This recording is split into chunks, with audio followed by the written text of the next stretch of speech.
Bismillahirrahmanirrahim. Assalamualaikum warahmatullahi wabarakatuh. Anak-anakku kelas 8 siswa-siswi MTS Fisabilillah yang Bapak banggakan.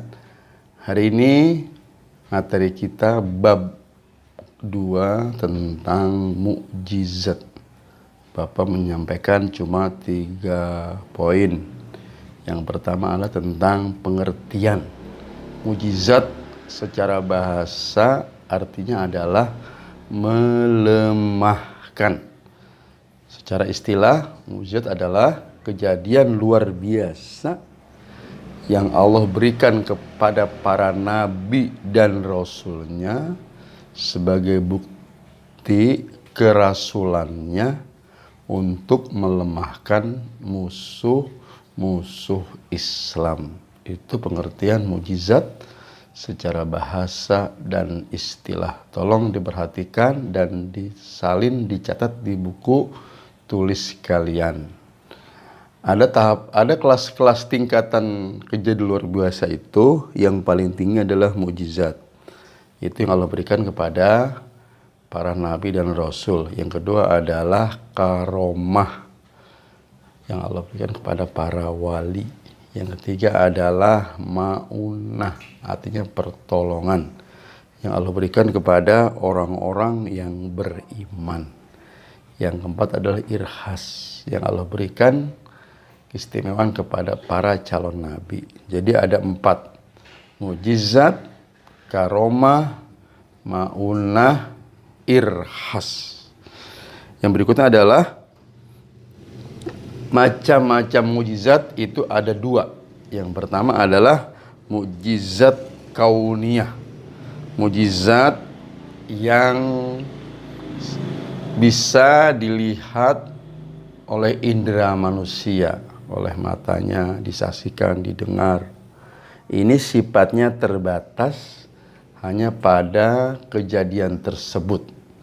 Seperti mukjizat Nabi Nuh yang membuat perahu yang besar. Mukjizat misalnya Nabi Musa, tongkatnya bisa membelah lautan. Mukjizat Nabi Ibrahim yang tidak mempan dibakar api. Jadi terbatas kejadiannya pada waktu itu saja dan tidak bisa diulangi. Yang kedua adalah mukjizat akliyah. Ini yang tidak terbatas sampai kapanpun. Inilah mukjizat terbesar yang Allah berikan kepada Nabi Muhammad SAW, yaitu Al-Quranul Karim.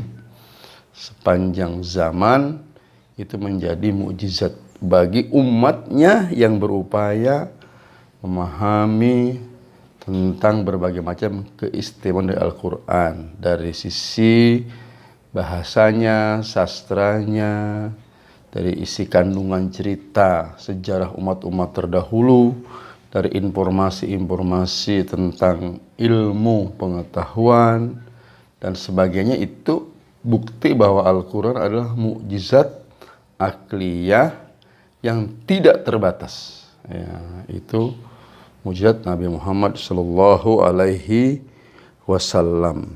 Yang terakhir, Bapak ingin menyampaikan, dan ini penting, perhatikan buat kalian semua.